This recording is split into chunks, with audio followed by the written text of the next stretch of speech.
បណ្ឌិតសាមណេរកាលព្រះពុទ្ធបរមគ្រូទ្រង់គង់នៅក្នុងវត្តជាតពុនមានបរិស័ទយ៉ាងច្រើនកុះកនាំគ្នាទៅស្ដាប់ធម៌និងប្រតិបត្តិធម៌តាមសំគួររៀងខ្លួនមនាលអ្នកទាំងឡាយគប្បីធ្វើនៅប្រយោជន៍ឲ្យសម្រេចដោយសេចក្តីមិនប្រមាទចុះព្រះករុណាព្រះអង្គយើងខ្ញុំព្រះអង្គប្រតិបត្តិដោយល្អហើយប្រពៃហើយចូលអ្នកទាំងឡាយចម្រើនក្នុងព្រះពុទ្ធសាសនាក្នុងពេលនោះដែរបណ្ឌិតជាបុត្ររបស់ញោមឧបថាព្រះសារីបុត្រក្នុងក្រុងសាវត្ថីដែលបានបំពេញបុណ្យកុសលទុកមកពីជាតិមុនពេលមានអាយុបាន7ឆ្នាំបានចូលទៅបួសជាសាមណេរក្នុងសំណាក់ព្រះសារីបុត្រមានឈ្មោះថាបណ្ឌិតសាមណេរមនាលសាមណេរពីពេលនេះតទៅអ្នកក៏បីចម្រើននៅធម៌ជារបស់សាមណៈចុះព្រះករុណាលោកម្ចាស់គ្រូខ្ញុំព្រះករុណានឹងព្យាយាមបំពេញនៅសាមណៈធម៌គួរជាទីរីករាយដល់ចិត្តល្អណាស់អ្វីដែលអ្នកគប្បីចម្រើននិងអភិវឌ្ឍគឺចិត្តជាធម្មជាតិស្រាលពិបាកក្នុងការគ្រប់គ្រងព្រះករុណាលោកម្ចាស់គ្រូសម័យថ្ងៃមួយបណ្ឌិតសាមណេរបាននិមន្តទៅបិណ្ឌបាតជាមួយព្រះសារីបុត្របានឃើញអ្នកស្រែកំពុងតែបាច់ទឹកបញ្ចូលទៅក្នុងស្រែឃើញជាងធ្វើព្រួញកំពុងតែពុតព្រួញឲ្យត្រង់ឃើញជាងឈើកំពុងតែចាំងឈើធ្វើបានតាមសេចក្តីត្រូវការរបស់ខ្លួនហើយបានកំណត់យកធ្វើជាអារម្មណ៍គិតអប់រំទូមានខ្លួនឲ្យបានបែបបត់ល្អដូចនេះដែរអ្នកស្រែក្តីជាងធ្វើព្រួញក្តីជាងឈើក្តីសុទ្ធតែអាចបញ្ជានៅអ្វីដែលខ្លួនចង់បានចុះហេតុអ្វីក៏យើងមិនអាចបញ្ជាចិត្តបានបបិទ្ធលោកម្ចាស់គ្រូខ្ញុំព្រះករុណាសូមអនុញ្ញាតបានត្រឡប់ទៅអប់រំចិត្តនៅឯវត្តវិញបានទេប្រកាសជាបានតើសាមណេរឯងមានបែបបត់អប់រំចិត្តឬនៅព្រះករុណាលោកម្ចាស់គ្រូខ្ញុំព្រះករុណា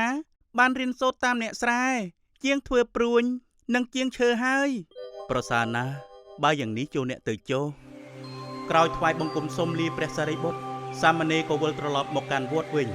បន្តិចក្រោយមកសាមណេរក៏បាននិមន្តមកដល់វត្តហើយបានចូលទៅក្នុងបន្ទប់បិទទ្វារកត់យ៉ាងជិតគង់ធ្វើសមាធិពិចារណារាងកាយរបស់ខ្លួនត្រៃលក្ខទាំង3រូបកាយនេះគឺជាសង្ខារធម៌ដែលតែងតែប្រែប្រួលមិនទៀងទាត់សោះឡើយការដែលរូបកាយនេះប្រែប្រួលទៅសេចក្តីទុក្ខក៏កើតឡើងព្រោះការប្រែប្រួលនោះឯងធម្មតាកាលណាវាប្រែប្រួលទៅវានាំមកនូវសេចក្តីទុក្ខដែលយើងមិនចង់បានព្រោះហេតុនេះហើយយើងមិនអាចគ្រប់គ្រងវាបានឡើយវាគឺជារបស់អនត្តាទេតារូបកាយនេះគឺជារបស់ប្រែប្រួលជាទុក្ខនិងមិនមែនខ្លួនទេតាចុះតើយើងចាំបាច់ត្រូវប្រកាន់ហួងហែងវាធ្វើអ្វីទៅក្នុងគ្រានោះអាសនៈរបស់សកទេវរាជឡើងអាការៈក្តៅខុសប្លែកពីប្រក្រតីដោយអំណាចនៃដេចជានុភាពរបស់សាមណេរនោះតើមានរឿងអ្វីខុសប្រក្រតីបានជាអាសនៈរបស់យើងឡើងកម្ដៅយ៉ាងនេះអូតាមពិតបណ្ឌិតសាមណេរកំពុងធ្វើសមាធិអប់រំទូមានចិត្តទេតាសកទេវរាជទ្រង់ព្រះចិន្តាពិចារណាហើយទ្រង់ទាត់ព្រះនេត្រឃើញបណ្ឌិតសាមណេរកំពុងតែគង់ធ្វើសមាធិអប់រំទូមានចិត្តរបស់ខ្លួនណែមហារាជទាំង4ចូលទៅយាមការពារជុំវិញវត្តដើម្បីកុំឲ្យមានសម្លេងសត្វយំរំខានព្រោះថាប្រសិនបើមានការរំខានលោកនឹងមិនអាចសម្រេចគុណធម៌ឡើយព្រះអង្គក៏បានបញ្ជាចន្ទិមៈទេវបុត្រនិងសូរិយទេវបុត្រឲ្យបញ្ឈប់មណ្ឌលរស្មីរបស់ខ្លួនសិនចំណែកព្រះអង្គទ្រង់យាមនៅត្រង់ខ្លោងទ្វារវត្តព្រះសាស្តាទ្រង់ជ្រាបថាបើព្រះសារីបុត្រយកផតហាទៅឲ្យសាមណេរនឹងធ្វើមិនឲ្យសាមណេរបានសម្រេចព្រះអរហត្តផលហើយទ្រង់យាងមកប្រថាប់គង់នៅត្រង់មាត់ទ្វារព្រះវិហារមនាលសារីបុត្រតើសរីរយន្តរបស់អ្នកប្រព្រឹត្តទៅល្អទេព្រះករុណាព្រះអង្គសរីរយន្តរបស់ខ្ញុំព្រះអង្គដំណើរការធម្មតាទេព្រះសាស្តាទ្រង់ត្រាស់សួរប្រស្នាធម៌ជាមួយនឹងព្រះសារីបុត្រលុះចប់ប្រស្នាធម៌ហើយសាមណេរក៏បានសម្រេចព្រះអរហត្តផល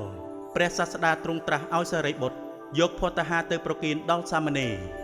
ពេលបណ្ឌិតសាមណេរឆាន់នៅផតហាហើយ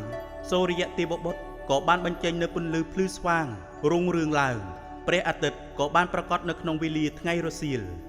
ថ្ងៃដូចជាបែររសៀលលឿនម្លេះបណ្ឌិតសាមណេរទើបតែឆាន់ហើយតើមានអ្វីអស្ចារ្យបានជាមានសភាពបែបនេះមនាលភិក្ខុទាំងឡាយពេលដែលអ្នកមានបុណ្យធ្វើសាមណធម៌ សូរិយទេវបុត្របានចាប់មណ្ឌលព្រះអាទិត្យទុកធម្មតាអ្នកបង្ហូរទឹកតែងតែបង្ហូរទឹកទៅអ្នកធ្វើព្រួញតែងពុតព្រួញឲ្យត្រង់អ្នកចាំងឈើតែងតែចាំងឈើរីឯបណ្ឌិតទាំងឡាយតែងទូមានអប់រំខ្លួនឲ្យបានល្អដូច្នោះដែរចិត្តជាសភាវៈធម៌មានសភាពស្រាលត្រាច់ទៅកាន់អារម្មណ៍ផ្សេងជនជាបណ្ឌិតតែងមានប្រាជ្ញាអប់រំទូមានចិត្តឲ្យមានបែបបត់ល្អដូចអ្នកបង្ហូរទឹកតែងបង្ហូរទឹកទៅអ្នកធ្វើព្រួញតែងពុតព្រួញឲ្យត្រង់អ្នកចាំងឈើតែងចាំងឈើដូច្នោះដែរសូមចុចលើប៊ូតុង Subscribe រួចចុចរូបកណ្ដឹងដើម្បីទទួលបានវីដេអូជាទីជ្រះថ្លាជាច្រើនទៀតពីមេគីព្រះធម៌នាំមកជូនដោយ Medphone